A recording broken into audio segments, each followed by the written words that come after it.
মহাকাশ গবেষণার ইতিহাসে এক নতুন মাইল ফলক অর্জন করেছে নাসার পার্কার সোলার প্রোব।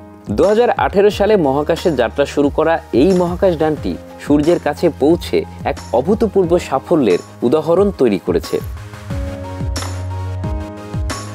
গত 24 ডিসেম্বর পার্কার সোলার প্রোব সূর্যের বাইরের বায়ুমণ্ডলে প্রবেশ করে। তবে প্রতিকূল পরিবেশের কারণে নাসার সঙ্গে এর যোগাযোগ বিচ্ছিন্ন হয়ে যায়।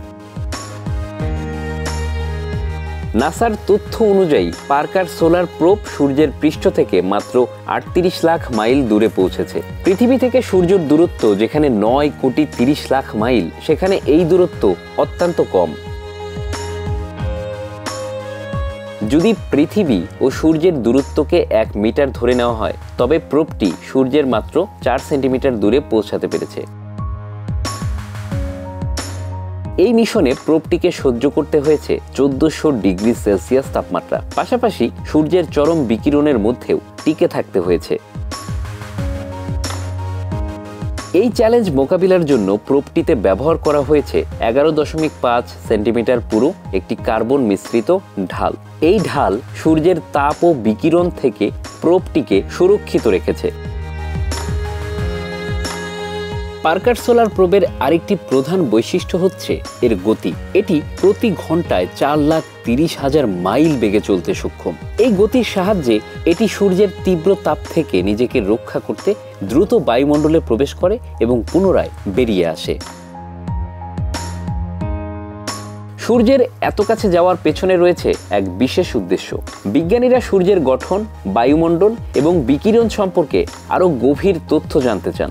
এর মাধ্যমে সৌরঝড়ের প্রভাব ও পৃথিবীর উপর এর প্রভাব সম্পর্কে আরও ভালোভাবে বোঝা যাবে। পার্কার সোলার প্রোব 2018 সাল থেকে এখন পর্যন্ত 21 বার সূর্যকে প্রদক্ষিণ করেছে। প্রতিবার এটি সূর্যের আরও কাছে পৌঁছেছে।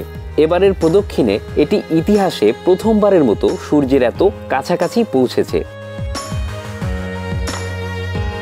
নাসার বিজ্ঞান বিভাগের প্রধান ডক্টর নিকোলা ফক্স বিবিসিকে বলেন, শত শত বছর ধরে মানুষ সূর্য নিয়ে গবেষণা করে আসছে, কিন্তু সত্যিকার অর্থে ভ্রমণ না করা পর্যন্ত একটি জায়গার পরিবেশ সম্পর্কে ধারণা পাওয়া সম্ভব না। সে কারণে আমরা সূর্যের বায়ুমণ্ডল ঘুরে না আসা পর্যন্ত সে সম্পর্কে ধারণা করতে পারবো না।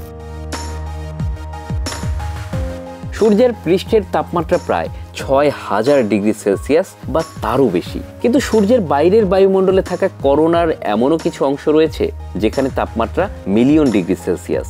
এই রহস্যের সমাধানও জানতে চান বিজ্ঞানীরা। Bangla affairs news desk.